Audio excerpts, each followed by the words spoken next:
Welkom terug by die groot ontbyt. Vandag is die Verenigde Nasies se Internasionale Vrywilligersdag, waar vrywilligers in die werk wat hulle doen reg oor die wêreld gevier word en wat ons bietjie graag weer wil gesels oor vrywilligers en hoe 'n mens kan betrokke raak en wat mense ook doen. Daaroor gesels ons vandag met Prudence Selani, sy is van Sanofi, Suid-Afrika. Sy sit by ons aan om meer oor die dag te gesels.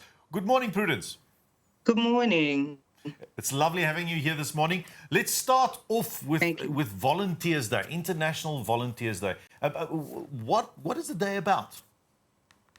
Well, the day is about encouraging a collective of people to actually volunteer their time, volunteer their skills, to be able to help others that are vulnerable in the community, and basically identifying projects that they could actually be part of. It's a movement, basically, to just encourage people to look for opportunities to be able to help, using their skill set to be able to overcome all the challenges that others are facing in the country.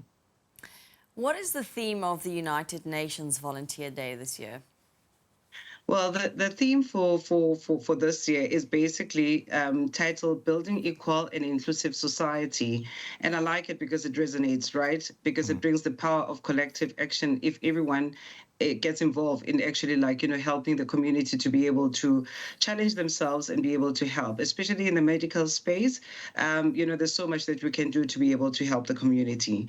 So it's looking for those opportunities to be able to contribute significantly and create an impactful contribution to the community.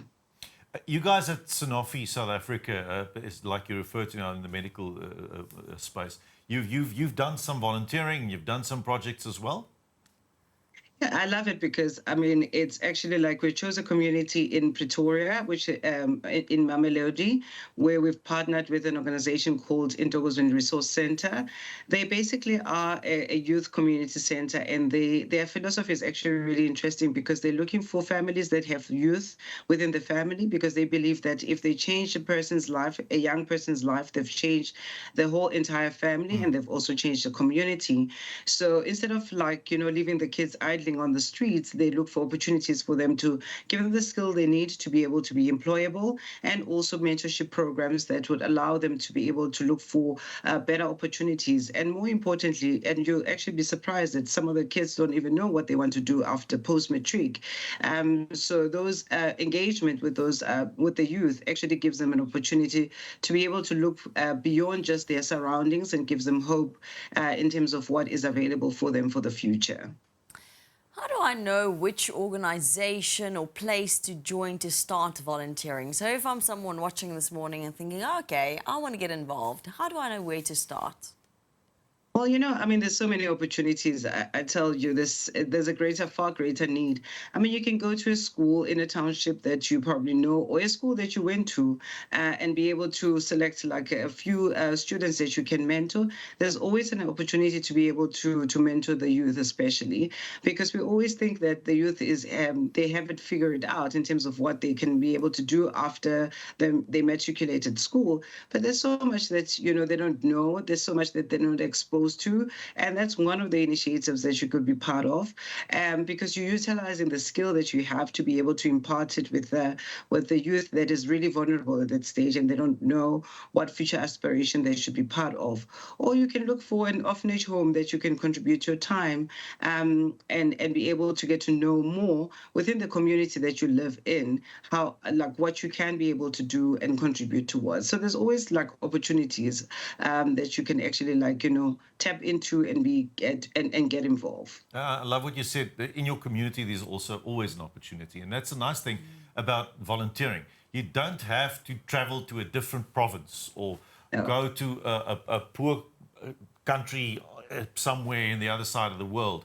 Start where you are. Make a difference where you are. We also use, we're getting used to Madibade, all of us. Yes. For most of us, that's the basis of what we know about volunteering, about reaching out to people that we don't know and giving some of our time. But there are so many institutions, and you can just go on Facebook and search around for any charitable organization that can use your help. A lot of people think, I have to give my 10th in some way, and that has to be financial. It doesn't have to be financial. If that is your orientation, then go and physically do something for someone and expect nothing in return. be that volunteer. In South Africa, do you think we have a big enough tradition of constant volunteerism? I mean, we have Madiba Day, but do you think after that, do you think it's more sustainable? Do you think it's getting to a level where people are actually doing it right through the year? Yeah, I think, like you say, that people always think that volunteering is more monetary, that you have to give out money to be able to feel that you are doing more. So it's not always the case, I'll give you an example. The legal department and the compliance department decided that they're going to basically clean up the dumping site and put flowers and trees to be able to contribute to Entogozweni Resource Center. That on its own, is contributing to the society and giving them something to be able to use. Creating a vegetable garden. And also, it's sustainable. It provides, food for the community. So there's always like different ways that you can contribute towards. And people that are really into it, they always look for opportunities to be able to contribute in different ways. So it doesn't have to be like in an environment that is not familiar to you, or environment that you have to stretch yourself to be able to do that. It has to feel natural, and it has to be within the scope of what you are familiar with or what you know. So in this case, I mean, at Sanofi, most of the employees are medical, come from a medical background. So it's easy for them to actually just give within the medical space. But some of them have actually challenged themselves by planting trees, by cleaning the site, by giving out clothes, by, mentoring some of the kids there. So it feels natural. And for them, it's they don't have to blink to be able to do it. Absolutely. Thank you very much, Prudence. And thank you for what you're doing at Sanofi. And I think the most important thing you said now is, it has to feel natural. You don't have to go out of your comfort zone. There is something that you can do in the area where you live. Thank you very much. Dis Prudence Selani van Sanofi wat vanmôre met ons gesels het. En wys jou, wat 'n inspirasie. Kom ons almal doen iets. Net vir iemand sonder om iets terug te verwag. Hoe's daai vir 'n idee? Dis radikaal. Ek's mal daaroor. Radikaal.